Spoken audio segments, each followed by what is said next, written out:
And so you'll see a little bit of that. Typically, if you grow them together from the time they're young, they'll usually work things out pretty well. If you start mixing birds once they're adulting, you'll see more fighting. Shouldn't have mating if you're doing roosters, but laying eggs. Feeding, the biggest thing there is you need to start adding a lot more calcium because they need to produce eggshells. Okay? If you buy a layer feed, it's going to have probably 3 to 4% calcium in it, which is what they need. I would still suggest giving them some oyster shell or limestone so that they can eat more calcium if they want it. And that'll give you good, strong eggshells. Chickens are what are called long-day breeders. And so what that means is when the days get long, they're stimulated to lay eggs. The males would stimulate to mate. Okay? So typically they would then about November or so stop laying, and they would wait until the next spring, and then they'd come back in and lay again.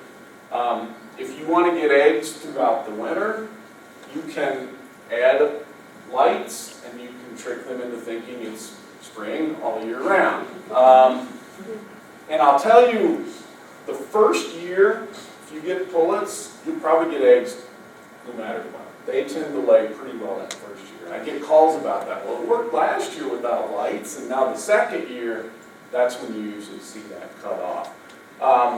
So, if you want to do that, usually about 14, 15 hours of light is good. If you don't want to do it, it's fine. You just won't get as many eggs through them. Well, are you saying like you get half or a quarter?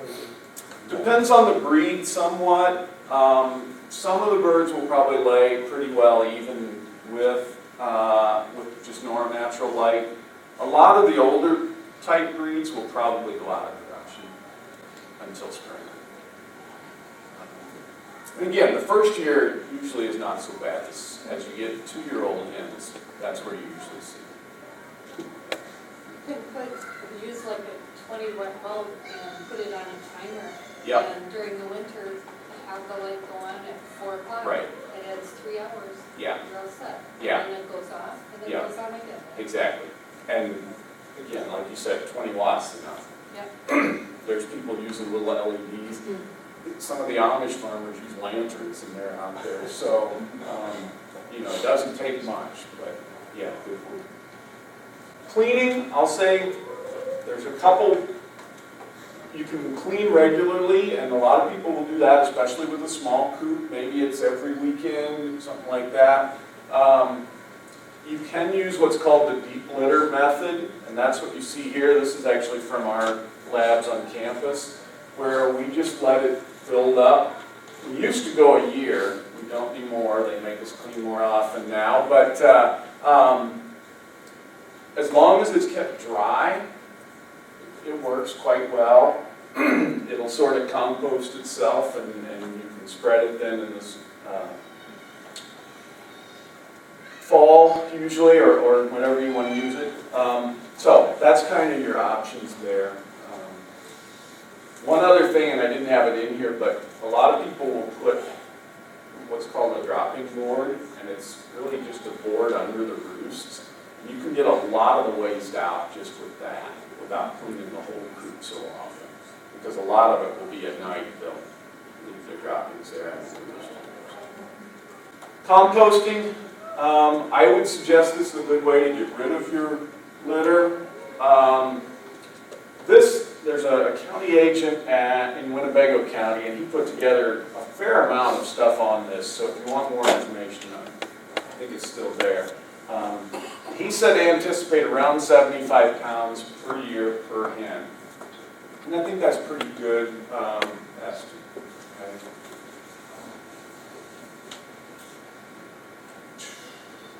Just a brief bit about that. It's suggested poultry manure to put on 1/10 to 2/10 of a pound per square foot. It is fairly rich and high in nitrogen compared to other manures. Can be good in flower beds. Again, if you compost it first, that really makes it a lot less of a danger. If you put fresh manure on, you can get some burn. You probably can answer more about some of that than I can.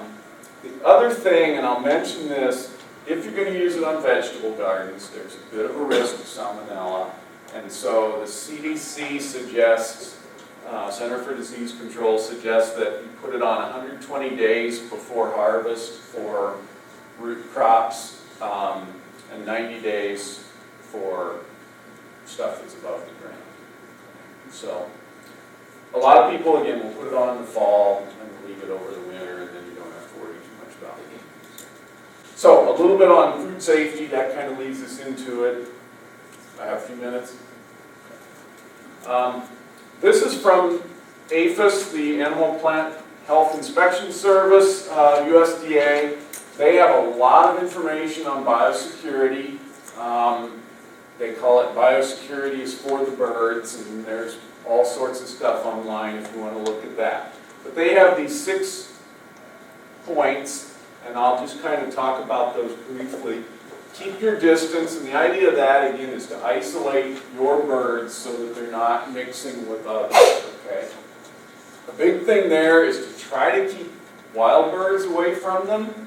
Now, that's a little hard when they're in an outdoor pen, but one of the big things I would suggest there, and I think it's in some talk in slides later, is try to keep sparrows out, okay? Don't give them a nesting area. When you're building your coop, try to screen those tops off so that they can't get in there and nest. Keeping the feed inside the coop will help with that, because they'll be less likely to come in there and try to eat than if you have your feeder out where they can find it. So try to keep that.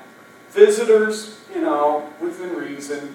If they've been around other poultry, you might want to try to stay, keep them away a bit, but you can kind of judge that. Prevent germs from spreading by cleaning your shoes, tools, and equipment. We tend to carry a lot of the diseases from one place to another, so I always tell people the best thing probably is to have a separate pair of shoes that you only wear in your coop, and then you're not wearing your other shoes in there. If you come to our lab on campus, we have little booties that you have to put on over your shoes when you come in so that you're not tracking stuff in. Don't haul disease home, so if you borrow, don't borrow is best, but crates or cages or something, then clean them. Again, getting things from your neighbor. Know the warning signs, and I don't have that here, but we can certainly talk about that if you like. Hopefully you won't have sick birds. So those are some things with biosecurity. I think I've got more for humans and our safety. Again, simple things. And really, I always say, and I get a lot of rolling eyes at this, but you should be doing this with any pet, okay? If you're petting a dog, you should wash your hands afterward. Well, again, I get a lot of looks from that. But after you've handled, really before and after, ideally, handling the chickens, wash your hands, okay? You're not giving anything to them, and you're not taking anything away from them. Don't eat or drink in the coop. Again, dedicated footwear if you can.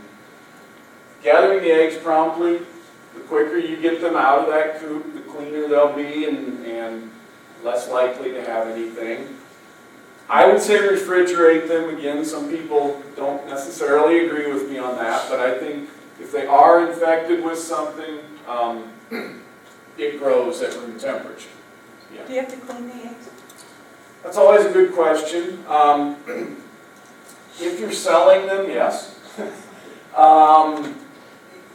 If you're selling them, there's a whole set of state rules, that you're supposed to follow. They have cleanliness, yes. For personal use, I would say if they're visibly clean, I probably wouldn't clean them. You're probably more apt to spread things around by wetting them than just leaving them dry. If there's a couple of spots on them, brush it off, or you can get the little sandpaper blocks, drywall sanders or whatever, and those work well just to take that off. If you're gonna wet them and wash them, the big thing is make sure the water is warmer than the egg. Because the egg, the shell is not going to change size, but the contents inside, if it gets cold, it's going to shrink, and it will suck everything in through the pores. So you want to have it warmer than that, so if anything, it pushes out as you wash it. Yeah. But again, if they're visibly clean, I wouldn't bother. And then, obviously, cooking the eggs is the safest thing, right? I mentioned wild birds. Rodents is another one, okay? Try to keep rodents out of your coop. The biggest thing there, typically, is don't give them a food source, okay? So, have the feeders, I like to have that feeders hanging up in the air so that they can't get up in those. If you have extra feed, put it in a metal garbage can or something so they can't get into it. If you have a rodent problem, I would suggest taking the feed out at night, putting it somewhere where they can't get to it. That's usually what they're there for, is for the feed. So if you can take away that food source, that'll help. Okay. Oh, children. So I always, and I guess when I said you should wash your hands after a dog, this is probably the same thing. The CDC says no children under 5 should touch chickens. Well, I don't know if I would quite agree with that one. I think that's a little overboard. So, what I would suggest again, parental guidance, if it's legal, don't do that, okay?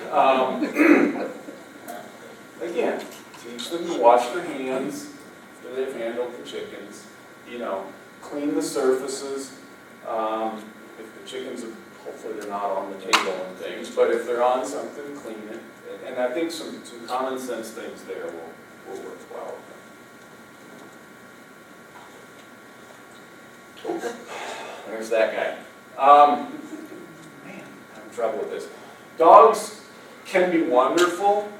They can keep other stuff away. I also get a lot of calls or hear stories of people that the dogs killed the chickens, so you have to really be careful with that. I would say this is the second one, if it's not the dogs, it's the raccoons. And they are very good at getting in. They will find a little hole and they'll tear it bigger to make it a big hole. They will wedge their way through little things. I say build like it's Fort Knox, and that's really, chicken wire is not adequate, okay? The hexagon stuff, maybe the first year, but the second year it's weak enough, they'll just rip it apart. So you want to have stronger wire than that. If you really have problems with raccoons, electric fence can be very good around the coop. That will work. What I like to do for stuff that digs in is, you don't necessarily have to bury it, but if you put wire down and then fold it out about a foot or so, most animals that dig, they hit that wire and they'll quit. They won't back up and try to dig. Okay, so that will help a lot with stuff trying to dig in. Red lights, I don't know. There's a company sells those. I've heard a lot of people say they work well. I've heard people go get Christmas lights after Christmas when they're cheap, and they say that they will keep stuff away at night. I don't know. Again, dogs can be good if they don't kill the chickens. That's always kind of that trade. And probably in town you won't want to be using lead. But, okay. Last thing, and we kind of talked about this already, but people tend to be the carriers. I would try to keep those two out of your coop, and that'll help a lot. And really, again, good biosecurity, hopefully. So, that's what I have for that, so. Yeah. The netting was over the outside area? Yeah, Issues? that is mostly for hawks and owls and things. that I would suggest that. Cooper Hawks, Yeah, Red Tail Hawks. yeah, we called them all chicken hogs growing up, because that, but that's usually what I would suggest that for, is the netting. Hopefully you're gonna have your birds in at night, because coons, netting won't handle that, but yeah. And I don't know, I don't hear a lot of people having a lot of trouble with hawks in town like that, but some do. And of course, you might be the one, so. I had them sitting in my fence 10 feet away.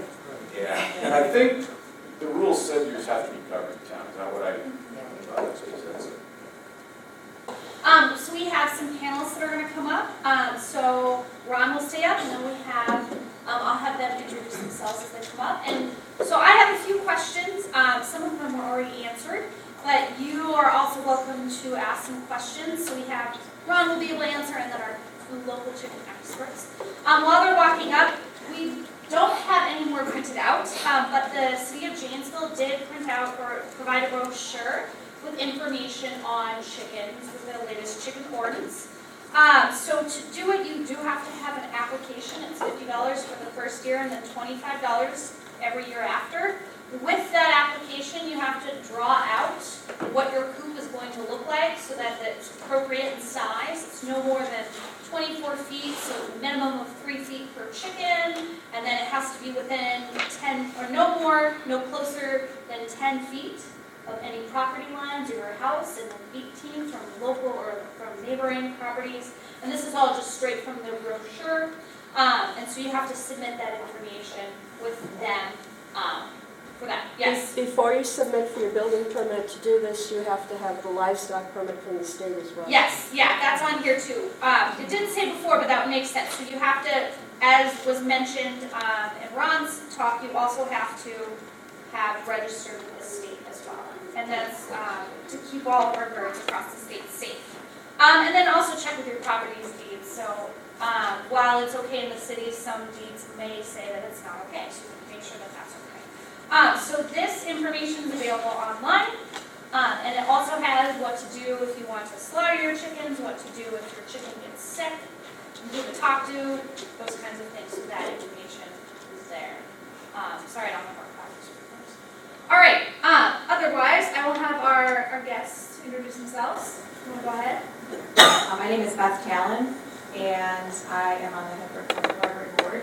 But I also, I edit a blog with my dad called askapoultryfarmer.com. I've raised chickens for more than 25 years, and my dad has raised chickens for more than 60 years. And so he has lots of little wisdom, or lots of kind of the old-timer tidbits about things like putting a light bulb in a broody hen's nest, so she'll think she's actually laying on eggs, or that kind of thing. And so we like to share those things that people might not be able to get from Pinterest or from other internet articles. And I was also involved in the latest incarnation of getting the ordinance passed. So I was working with that group too. I live in Janesville. I'm Jenna Elliott, and I am a lawyer in town, but I have a farm out in the country, so I'm not actually a backyard chicken owner, but I am a chicken owner. I've been for a number of years, not as long as Beth, but have gathered a lot of experience. I'm also a 4-H leader for River Valley 4-H and the Poultry Project, so that's I'm one of my members here tonight. So I just wanted to share my experiences, try and answer any questions you have, and also get people to understand the fun they have in chickens that we've experienced over the years. We also own guinea hens. That's something you guys cannot have in the city. That's a whole other matter. Okay, so the first question that I thought of is, so what breeds would be good for backyard chickeners and be okay in confined spaces? Any of you guys?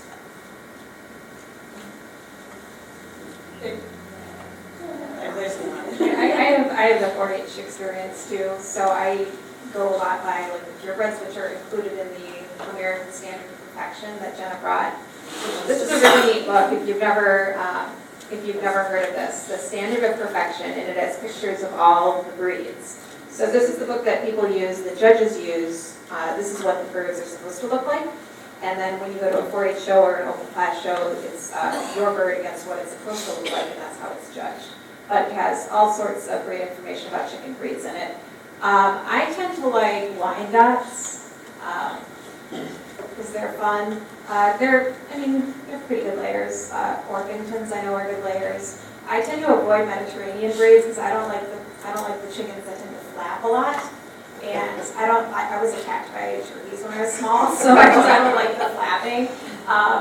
But the Easter eggers, the Americanas are always fun ones too, especially if you like the green eggs and the blue eggs. I agree with those. We have Orpingtons. We have a number of different breeds, and there are some that are a little more flighty, flappy. On more of the Mediterranean breeds, I agree. But we have our Plymouth Rocks. Those are good backyard birds. We've had Rhode Island Reds. Those are other nice ones. We have some other of the more fancy that aren't big layers. So it depends what you're looking for. If you're looking for a layer, then you might have a different focus. And this book will help with that. You can also find online resources because it'll give you an estimation of how many eggs that breed will lay during a given year. So it kind of gives you some idea. And there's a number of resources on the internet that you can find that will give you suggestions for what are sort of common docile birds. The ones that she mentioned are very good choices. Yeah, I think this is still on. I wouldn't disagree with any of those. I would say too, the standard is great. If you go look at some of the mail order hatcheries have catalogs, they're great fun to look through and get an idea of what you want.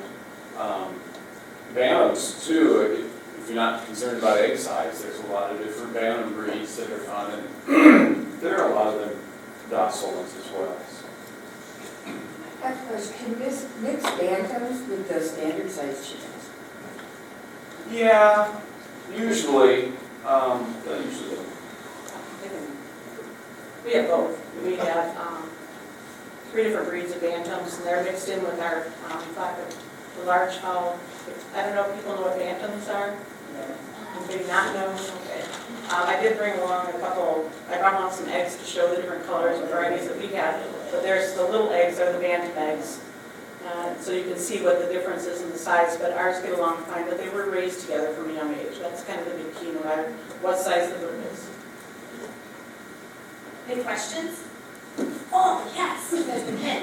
How long do they lay eggs? Like a typical, like how many years? So 2 to 3 years is what commercially we would keep them usually. What I've been told, and I think it's a good way to look at it, is they'll go down about 20% each year. So by the time you get to that 3rd year, they're probably going to eat more than they'll give you back in eggs. Now, if that's where you kind of have to make a decision, is it a production issue or are they pets? If they're pets, you'll continue to get some eggs for probably 4 or 5 years at least. But it may just be a few in the spring and then they'll quit. Yes. Should I add apple cider vinegar to my water? I do. It certainly won't hurt anything. Why? Just a couple tablespoons and like I've got a spigot so they can just drink out of it during the day. You turn the faucet on, so I just fill up the 5 gallon and just put in a little bit. Yeah, we do like a little teaspoon per gallon, and do that throughout the season. Why? A number of reasons. Well, one of the general cleaning reasons apparently it helps to keep the slime down in the waters, which if you use those plastic waters, you'll see, especially if you get any sunlight, you'll see them turn kind of green. That's not good, just as you wouldn't want them to drink out of something like that. So that's the first reason. There's also some theory that the idea that it helps deal with coccidiosis. So, The other thing I've heard is that the chickens like it a bit, so they'll drink more water, which is probably good. Yes. How often should you trim their nails? we don't have a set schedule. It depends where they're housed, because some of our birds are housed in different locations where they're able to wear down their nails a little bit longer. So we don't have a set routine. You're going to see ones that you're going to know. You have to, like any other animal, you have to be careful how you're trimming them. So it's really just keeping an eye on them. I don't know if you have a set schedule. I didn't know you had to trim their nails. We don't have to trim most of ours, because a lot of ours free range. We have a farm and they free range, and so they're wearing down their nails quite a bit by scratching or on the gravel. They're kind of like if you have a pet, if you have a dog that doesn't get out much. Same difference you're going to notice. You're going to have to watch that dog's nails and trim them more often. It's no different. It seems like it'd be more likely that if there would be a smaller area. Yes, sir. What would be the best chicken for a kid? Do you like buff Brahmas? I think buff Brahmas would be a good choice, especially if you're in 4-H or if you're just starting out. Did you catch that? Yes. So Yes. I let my dog out in the backyard. She comes in with fleas. So how do you keep the fleas? Do you have to treat the chickens for fleas? What? Yeah, you can get, like a dust at the farm store, and you flip them over, so they're bent and sticking up, and so you hold them, flip them over, and then you just sprinkle it basically on their butts. That's where it's lice too, so that's how you treat a CM problem. Not to get too graphic, but that's where you see them crawling around, is around the vent. So is it the same stuff for the fleas and for the lice, or is it different? Yeah, don't know if it's legal, Oh. labeled anymore. Okay. I know a lot of people use it, and it's, and we did, and all of a sudden they stopped labeling it for poultry, but it will work. It's the 7 dust that you use in the garden, right? Yeah, just it's tomato dust basically. Yeah. And you're going to get it into the Yeah. stores. Otherwise, when I was mentioning my dad has the outdated, well not outdated, but he has the different remedies, I hear that wood ashes, if they dust themselves in wood ashes, that may be something too. Yeah. A lot of people will talk diatomaceous earth too. We have a lot of people do leave a dust bath and put some DE in it. They mix in. Maybe just use like a cat litter pan as a popular way to do it, especially if you have a smaller confined space. And that helps keep down those type of pests. More questions? Yes, sir. We've always had a dirt floor. What's the disadvantage of that? It can get muddy.